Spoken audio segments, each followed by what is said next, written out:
શોખ અને વ્યવસાય આ બંને એક જ હોય એ જરૂરી નથી.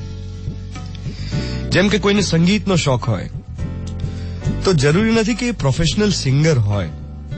એ માત્ર શોખથી ગાતા હોય, શીખતા હોય કે સાંભળતા હોય, બસ માત્ર શોખ હોય સાંભળવાનો.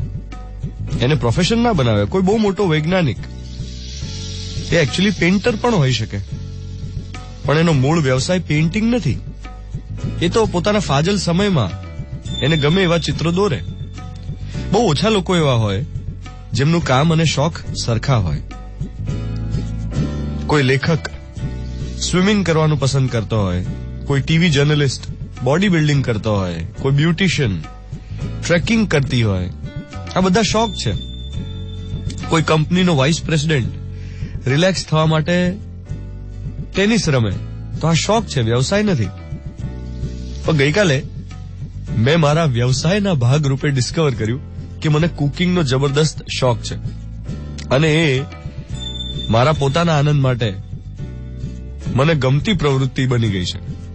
એટલે મને જ્યારે પણ સમય મળે ત્યારે મારે રેગ્યુલરલી કુકિંગ કરવું જોઈએ, જસ્ટ ફોર માય ઓન જોય, એવું મેં ડિસ્કવર કર્યું. ગઈકાલે મેં દિવસ દરમિયાન ટોટલ 7 વાનગીઓ બનાવી અને 7માંથી 5 સારી બનેલી, 2 એવરેજ હતી. પણ મને મજા બહુ પડી. હું માનું છું કે દરેક માણસે જીવનમાં એક હોબી તો કેળવવી જ જોઈએ. એક એવી હોબી જેને એના મૂળ કામ સાથે કોઈ લેવા દેવા ના હોય, પણ આનંદ ખૂબ આવે. પૈસા નહીં, કમાણી નથી કરવાની, શોખમાંથી પૈસા નથી કમાવાના, પણ એમાં નિપુણ થવાનું છે, એમાં પારંગત થવાનું છે, માત્ર નિજાનંદ માટે. એટલે માની લો કે તમને મ્યુઝિક ગમતું હોય, તેને તમારા મૂળ કામ સાથે ભલે કોઈ લેવા દેવા ના હોય, પણ તમે શીખો. બસ શીખ્યા કરો, શીખ્યા કરો, શીખ્યા કરો. એ પ્રોસેસમાં જે આનંદ છે એને મેળવો. ના પ્રસિદ્ધિનો ઈરાદો, ના કમાણીનો, અને એને તમાશાનું સાધન તો બનાવવાનું જ નહીં.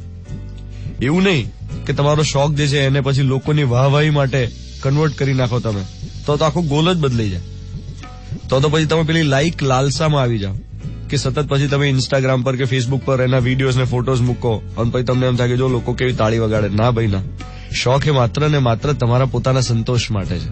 એક એવો સંતોષ કે હર્ષ કંઈક જુદું કર્યું, કંઈક મજા પડે એવું કર્યું, પોતાને ગમે એવું કર્યું. That's it.